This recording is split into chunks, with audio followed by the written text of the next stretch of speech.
Welcome to ET Interview. And the year 2021 has been a year of riches.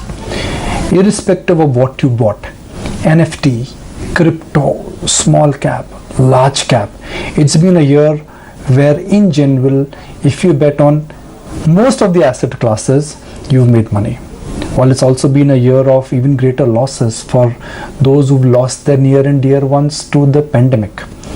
It's also been a year of self-assessment and reconciliation, but finally it's a year when the human spirit has prevailed above all.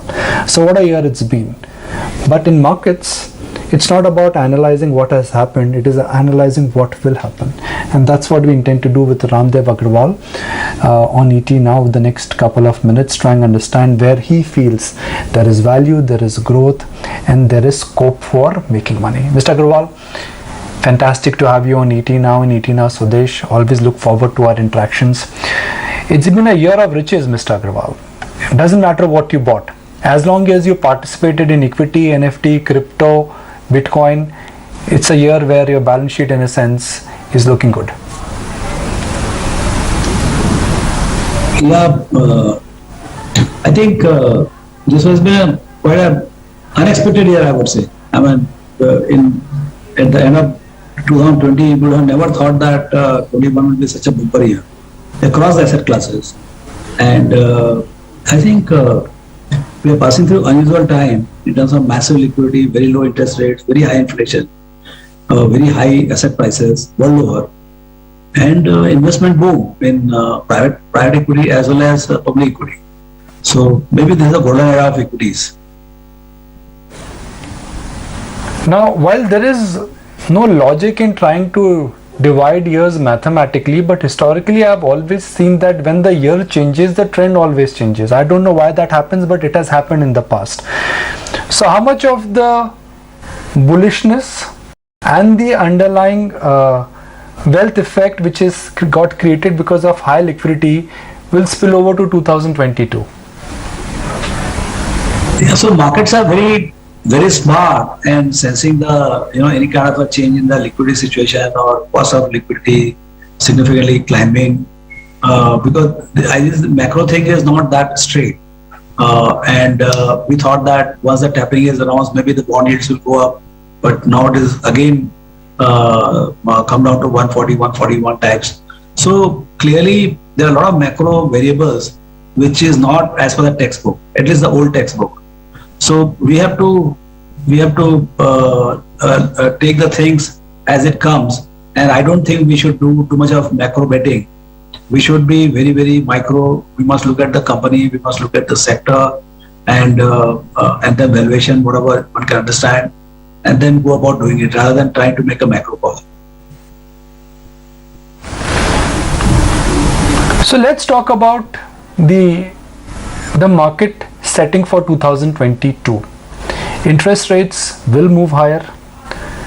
For companies, the base effect would kick in. Inflation is a reality. How would you connect the dots here?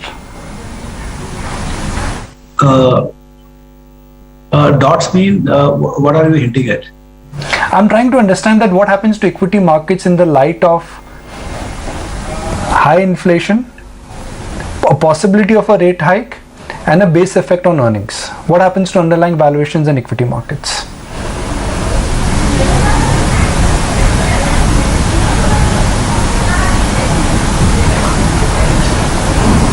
Mr. Agrawal, you want me to ask you the question again?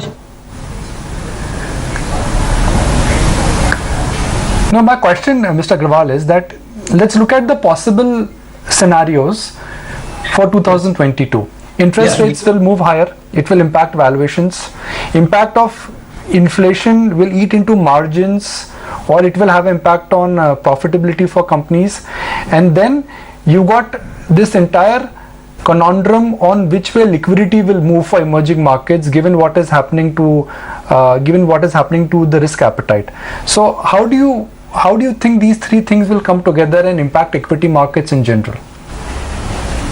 See, typically what I have seen in the equity market is that once you have a very big year, the next day is clearly kind of a little more moderating type. I mean, even in a long bull run, even if you think that after 2020 correction, this is the start of a new bull phase. So it may last for many years to go. I mean, that all depends on the how well the economy does, how well the corporate profits move. But intermittently, there will be corrections, and there will be periods, long periods of moderate performance. So particularly whenever you have a bumper year in last year. So I was thinking that next year would be much more moderate. But as the correction is getting set in this year itself, I think if the correction becomes a little deeper, then I think we are setting the stage for a again good year in 2022. Has the extent of this recent correction of 10%, which has happened in a matter of 3 weeks, surprised you? No, I was in fact more than expecting you. I mean, I'm not a great market watcher, but it has not come at all as a surprise. And I would think that a little more correction will be better for the long-term investors in the market. Now, it's difficult to predict what FIs would do, but we've seen that their selling matters. So far, domestic investors have managed to digest the selling which is coming from there. But if FIs they continue to sell, are we looking at some more collateral damage for FI owned sectors, private banks, IT, to some extent consumer names? Yes, I would think that in say next a month or so, the correction should get completed. I mean, and our own, kind of for the year. First thing is the year changes. So I think again calculation starts from the new year. So whatever outperformance or excess performance is there of India, that will go in backdrop, and hopefully it will not be too much of a matter.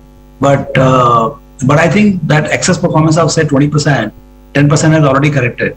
So maybe some more corrections, and then we move into the new year, and the mood of FIs may also change. What I find is that for 22-23, some very intelligent guys are saying that the growth could be as high as 8% or 9% in the economy. I think that really matters. If that were to be so, then when they will come, I don't know, but it's a matter of time that they will change their view and they will start piling on. The moment it is clear that next year, come what may, we are going to grow at 8 to 9% in the economy. I think that's the outlook. If we have, then clearly we are in for a good time in 22. Fair point. So how does one understand that the risk reward ratio, considering that we have a potential to grow at 8 to 9% and earnings growth of 15% plus on an aggregate basis, 15 to 20%, is something that is not in the price? Because you always said in the past that अगर आप और मैं कोई चीज discuss कर रहे हैं तो मार्केट उसको डिस्काउंट कर चुका है. So why do you think markets are not discounting this? I'm also not sure whether 8% will come. Because this year 10% is on the 8.5%, 9% growth is on the back of low base. So we are just about coming back to the pre-COVID right now. So next year, hopefully it is start of a new phase of Indian economy. Very good forex balance, very good IT exports. Other exports, non-IT exports are also doing very well. China plus policy is gaining ground. Your startup capital is quite buoyant. In fact, unprecedentedly buoyant. Then your private equity is very good. Your public markets are doing well. IPO market is buoyant. So I think from all sides, we have a lot of tailwind for the economy to pick up in the second year in 22-23. And the probability is that we'll do very well, and hence the market should also, because after the correction, valuations are reasonable at 25-26 multiple. And if the EPS were to go from 730 this year expected, more like 830, 840 next year, I think we should have a reasonably good year in the next year. Ramdevji, you've always shared something interesting with us, and you've said that, look, markets always surprise us. They can surprise you on the upside and they can surprise you on the downside. We've had a good surprise on earnings and on the market return front also. So what is your understanding? This is a cycle which has started, ये 3, 4, 5, 6 साल की cycle है. मुझे तो ऐसे लगता है क्योंकि what I have seen in last 40 years is that every 7, 8 years, 10 years, you have one big cleansing up, complete cleansing up. 92 was a cleansing, 2000 was cleansing, 2008 was cleansing, then 2020 we saw The reason could be different every time, but whatever excess was there in the market, it all got cleaned up.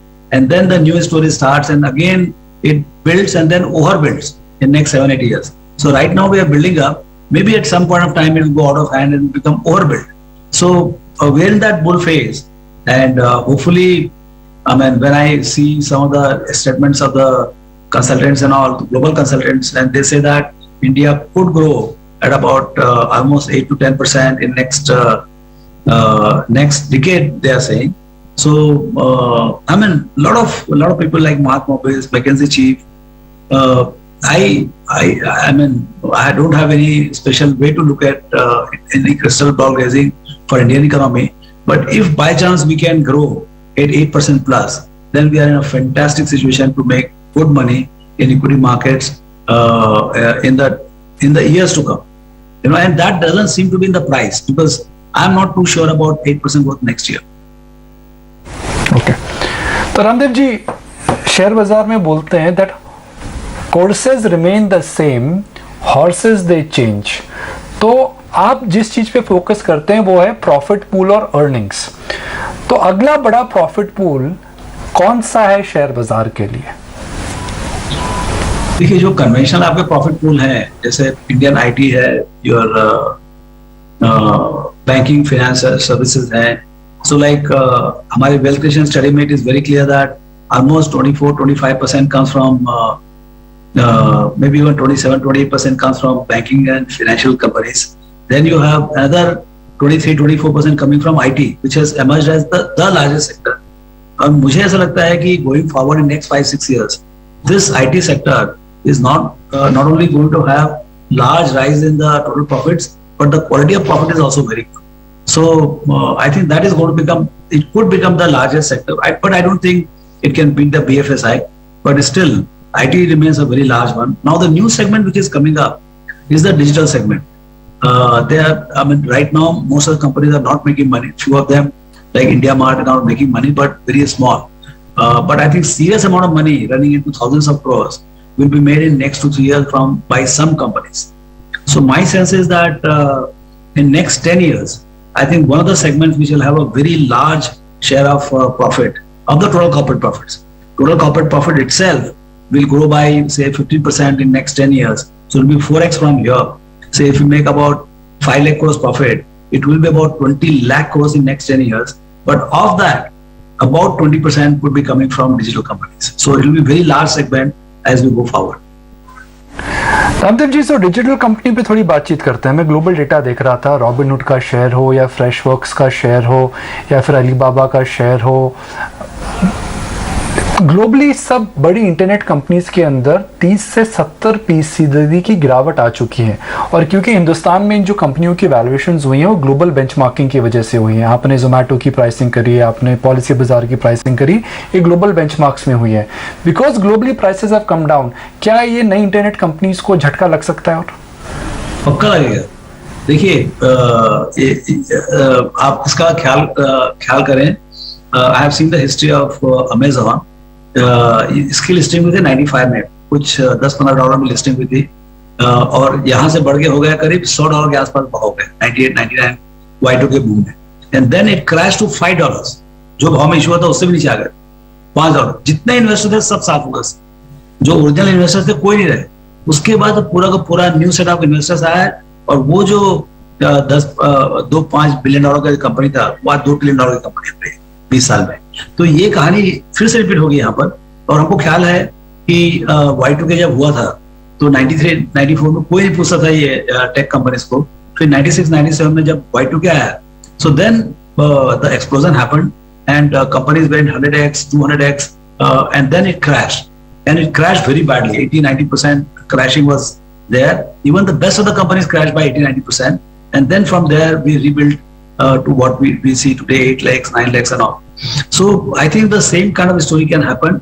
When it will happen, how it will happen, that only time will tell. But anything excess cannot last for a very long time. The hype which is created around these digital companies, they are also businesses, they also have to do free cash flow, they have some unique characteristics, but still they have to earn their whatever valuation is.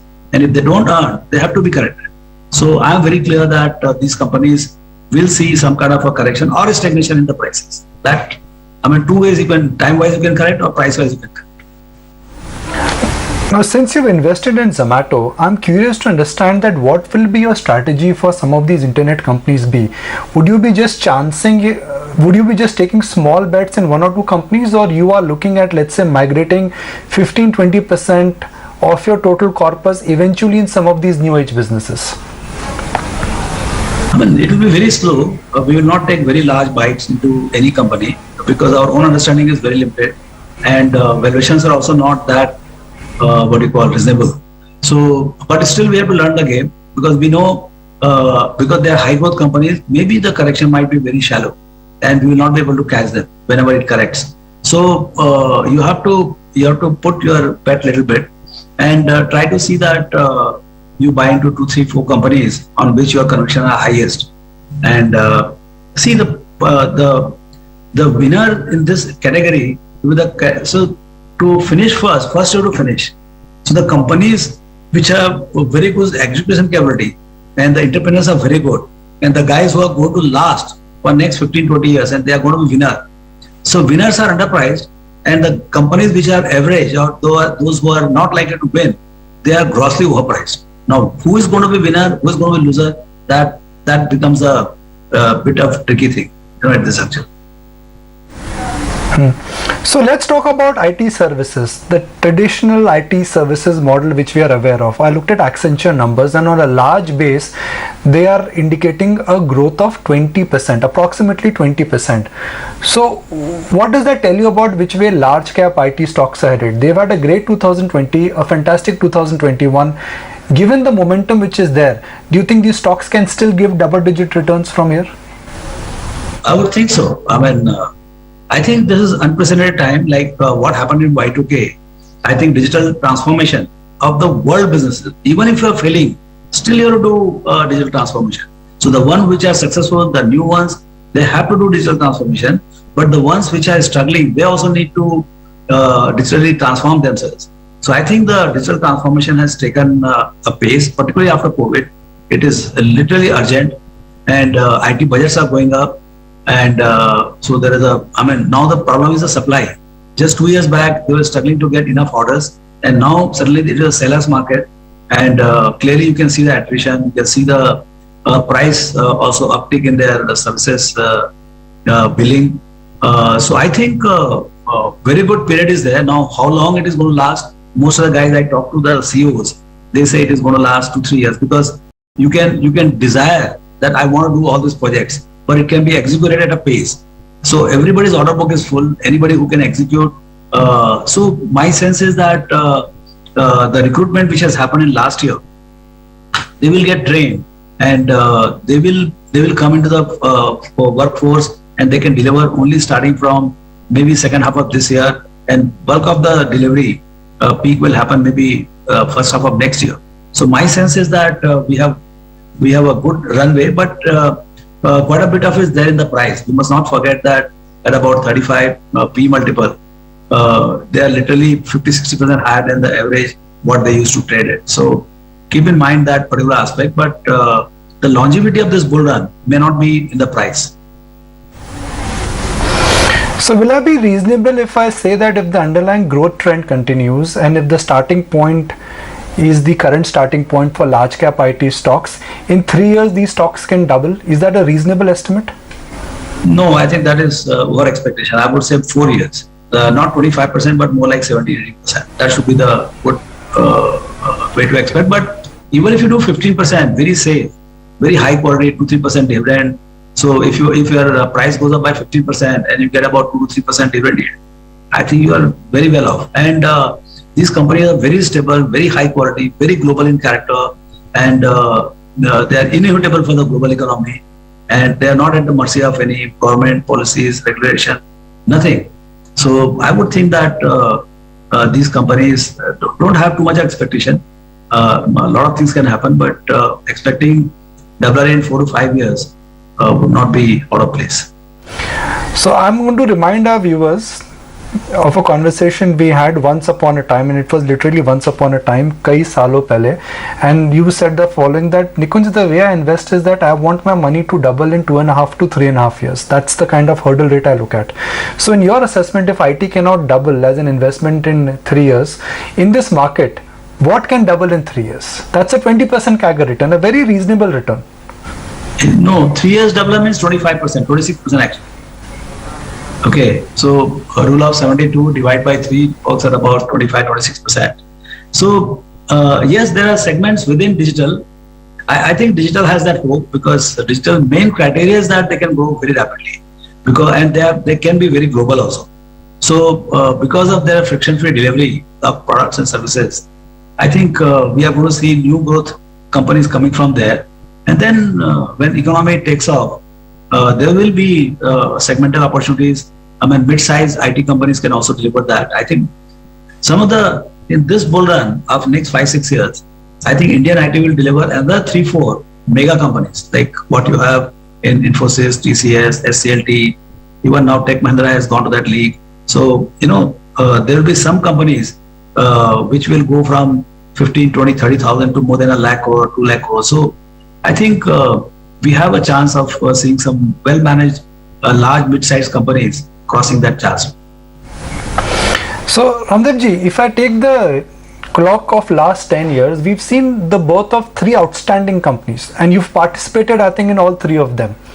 DMart, Indigo, and Bajaj Finance. They have been the real darlings of the market. They've created huge amount of wealth, and they are from 3 different sectors: airline, financial services, and retail.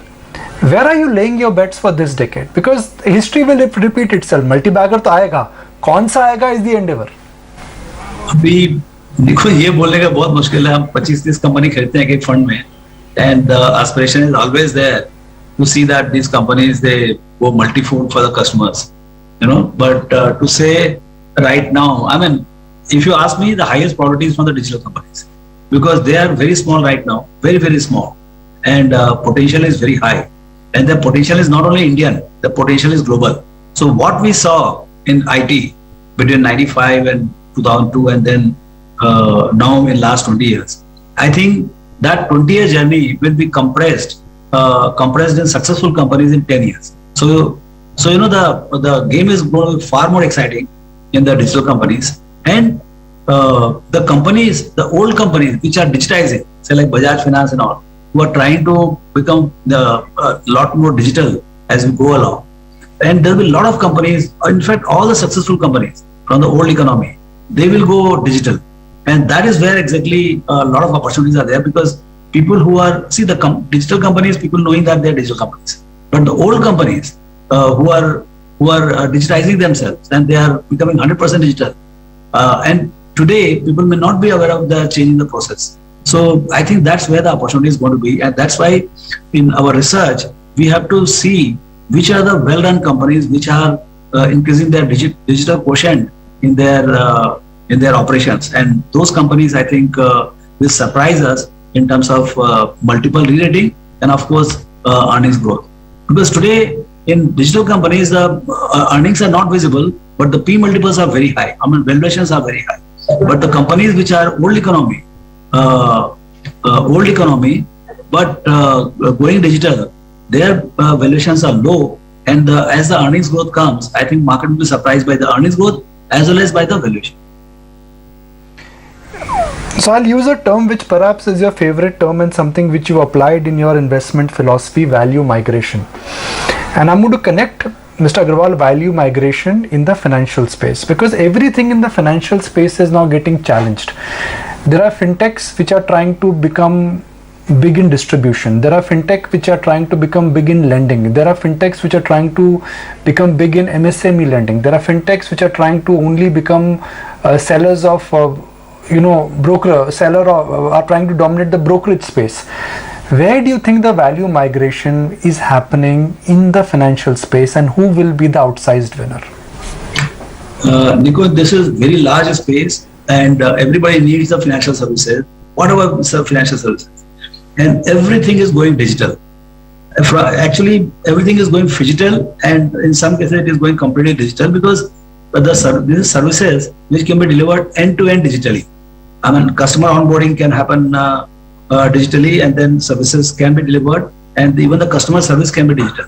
So as the internet becomes even more friendly, softwares become more friendly, we'll see that financial services will become more and more digitized. And in digitally surcharged environment, you don't need many players. I mean, the scalability of a single successful company is extremely high. So you don't need 20 banks, maybe 5 banks are good enough.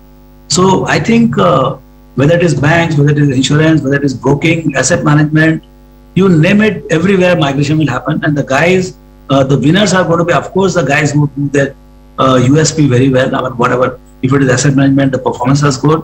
But on the customer service side, I think the companies which can digitize themselves and gain the productivity in every aspect of it are the companies which are going to do well. And it is going to come from everywhere, whether it is broking, banking, NBFCs, insurance, NBFCs, you name it, everywhere this phenomenon will be there.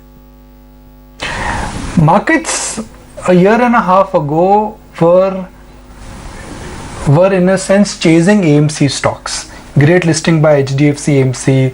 Your stock also got re-rated couple of years ago. But right now as we speak, all the AMC stocks are at a 52-week low.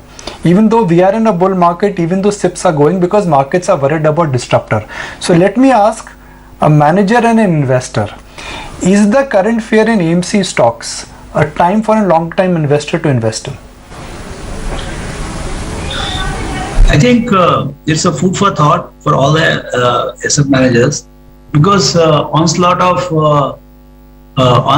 digital distribution and advent of ETFs and challenge of performance, in this last 3-4 years, I think it has become very difficult to give outsized performance as an active manager, and that particular thing has created a lot of problem in the possibility of what is going to be the future of because disruptors are there. I mean, there are ETFs, there are digital distribution, a lot of things are there.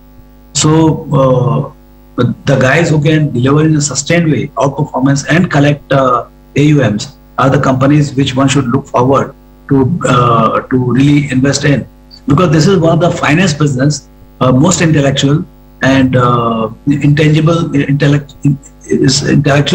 and it is of a very asset light. There is no asset intensity, and very large base of customers are yet to come. We are seeing onboarding of a lot of customers in the stock market. I think we are going to see even many more customers coming into the mutual fund fold as we go forward. And we are seeing already the SIPs are crossing 11,000 crores and all per month. So my sense is that some point of time, I think AMCs will become a very good buy. But at this juncture, I think there is a bit of headwind in terms of performance and all. But so the growth is basically challenged right now. The current profitability is not an issue. The growth is a bit of challenge. And as these companies they find new way of growing, I think market will appreciate in the days to come. Globally, the experience globally is also repeating here. The AMCs worldwide are trading about 12 to 15 times. Here in India, it is trading at upwards of 25 to 30 times. So I think there is some kind of global benchmark, and that's why markets are being a bit cautious on this. So I've got 3 last questions.